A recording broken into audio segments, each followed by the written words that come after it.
সিরাজগঞ্জের বেলকুচি উপজেলার দিনচালাই মেইন রাস্তার পাশে নির্মিত যাত্রী ছাউনি ও আশেপাশের এলাকা এখন ময়লার ভাগাড়ে পরিণত হয়েছে। ছাউনির ঠিক পাশেই আবর্জনার স্তূপ শুধু দৃষ্টিকটুই নয়, বরং জনস্বাস্থ্যের জন্য মারাত্মক হুমকির কারণ হয়ে দাঁড়িয়েছে।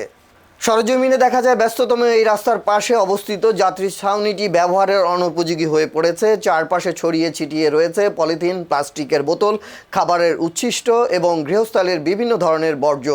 আবর্জনার স্তূপ থেকে প্রতিনিয়ত দুর্গন্ধ ছড়াচ্ছে, যা পথচারীদের নাক চেপে চলতে বাধ্য করছে। বর্জ্য পচে মশা মাছির উপদ্রব বেড়েছে, যা ডেঙ্গু ও ম্যালেরিয়ার মতো রোগের ঝুঁকি তৈরি করছে। গুরুত্বপূর্ণ ও প্রয়োজনীয় এই যাত্রী ছাউনিতে বসা বা অপেক্ষা করার কোনো পরিবেশ নেই। স্থানীয় বাসিন্দা ও পথচারীদের ভাষ্যমতে দিনের পর দিন এভাবে আবর্জনা ফেলা হলেও সংশ্লিষ্ট কর্তৃপক্ষের কোনো ভ্রুক্ষেপ নেই।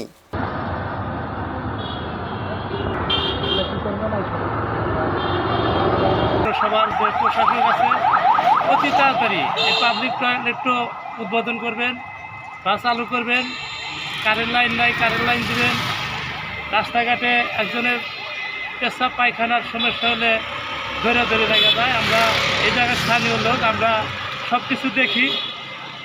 তাই প্রশাসক আছেন পৌরসভার পিওনো স্যার, আমরা চাই অতি তাড়াতাড়ি পাবলিক টয়লেটও উদ্বোধন করি বা চালু করি।